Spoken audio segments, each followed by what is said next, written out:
bought him every science book on sale so he could learn about what he was looking at. Neil had one of the biggest libraries of any kid at school. His knowledge of the stars began to explode. The more Neil learned, the more he thirsted to know. But he needed a bigger, better telescope, one that cost more money than his parents could afford. Neil solved his own problem. He offered to walk his neighbor's dogs for pay. These were pampered city dogs with cute names like Tuffy. On rainy days, some of them even wore their own raincoats and boots. Eventually, he saved enough money to buy a 5-foot-long telescope with his parents' help. Neil headed back up to the roof. Sometimes people saw him up there and were afraid. What was an African-American boy doing on the roof?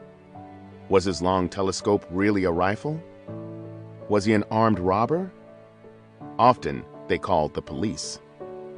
Neil solved this problem too. When police officers stopped by, he would offer them the view from his telescope. He showed off the stars, like powdered sugar flung against black velvet. He would point out his favorite planet, Saturn. Saturn just blew his mind, with its dozens of moons and its stunning, elaborate rings. It was the most gorgeous thing he'd ever seen. The police officers would usually end up won over. It turned out Neil can make others starstruck too. Neil loved school. He loved to learn, but not every teacher was his fan. "Your son laughs too loud," one told his mom. On his report cards, they complained that he spent more time talking to friends than paying attention. But his 6th grade teacher noticed something. Every single book report he wrote had to do with astronomy. She told him about a class at the Hayden Planetarium, Advanced Topics in Astronomy for Young People. Neil took the subway to classes at the planetarium by himself. He was often the youngest person, and some information sailed right over his head. But he wouldn't quit, pushing himself to learn more and more. Neil's quest to understand the cosmos made him a young star at the planetarium.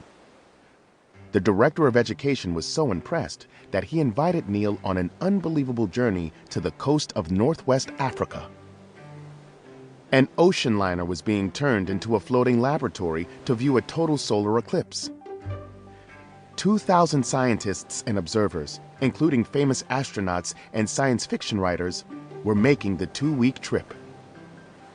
At 14, his trusty telescope in hand, Neil was the youngest scientist on board. Observing and studying the eclipse alongside expert scientists made him feel like a science superhero. Then, on the way home, he won the dance contest and the trivia contest, thanks to his knowledge of Saturn. The perfect ending to his first expedition. After passing tough tests, he made it into the Bronx High School of Science. He was a card-carrying nerd kid, winning the science fair prizes and subscribing to the brainy Scientific American magazine.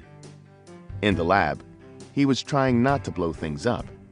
In his physics classes, he was getting to know the universe. His life wasn't all science.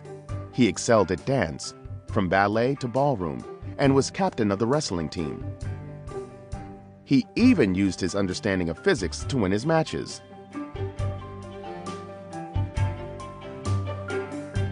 When he was 15, Neil got to go to a summer astronomy camp in the Mojave Desert in Southern California.